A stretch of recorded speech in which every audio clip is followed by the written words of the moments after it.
Jakub Jahl o sebe tvrdí, že je chudáčik a že tie zverstvá, ktoré páchal na deťoch v Afrike a o ktorých sa teraz hovorí na celom svete, údajne nerobil a údajne len pomáhal deťom.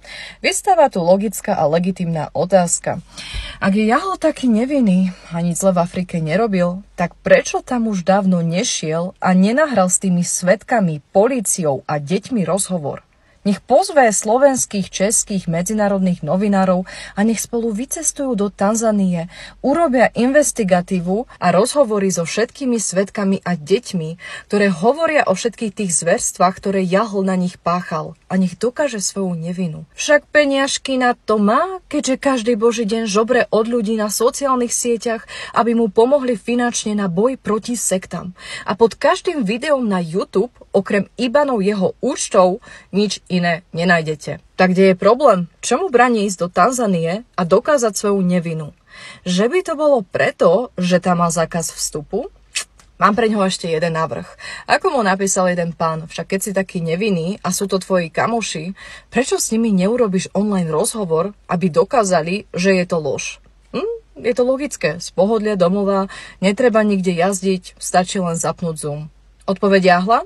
Však na YouTube kanáli mám 30-hodinové videá z Afriky. Myslíš tie videá, kde berieš drogy s miestnymi? Give the gum first.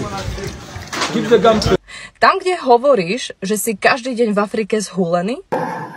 No, tak vidíte nakonec, že jsme v Africe fakt každý jeden zhulený, každý jeden zhulený, každý jeden zhulený, každý jeden zhulený. Alebo tam, kde od ľudí, ako vždy, žobreš peniaze? Pomůže nám, i když pošlete 100, samozřejmě 500 je suprová, a litr je úplně nejlepší. Jo. Pokud jste třeba poslanci nebo nějaký bohatý lidi, tak samozřejmě můžete poslat víc, to byste byli hodně vděční. 5 eur je super, přesně, ale samozřejmě 50 je lepší. Ale samozřejmě 50 je lepší. Jakub Jahl, na každú svinu sa varí voda a pod tebou tá voda už vrie. Dokonca tvoj milovaný guru, hovnoded Alexander Dworkin, ťa začína zrádzať a hádzať cez palubu. Ajajaj. A ak si myslíš, že ti tie tvoje zverstvá prejdú, tak sa mýliš. My nie sme v Rusku, kde Dworkin môže svojim hovnom ovplyvňovať zákony a beztrestne tvoriť, čo chce. My sme v Európe, chlapče. U nás fungujú zákony. A za svoje zverstvá budeš potrestaný s plnou prísnosťou zákona. Pravdepodobne ťa vo väzení privítajú veľmi vrúcne, pretože ľudia tam už vedia, čo si urobil. Podľa väzenskej etiky sú pedofili úplne najnižšie v ich hierarchii, keďže násilie na deťoch považujú za najhorší zločin. No, ľahko ti tam asi nebude.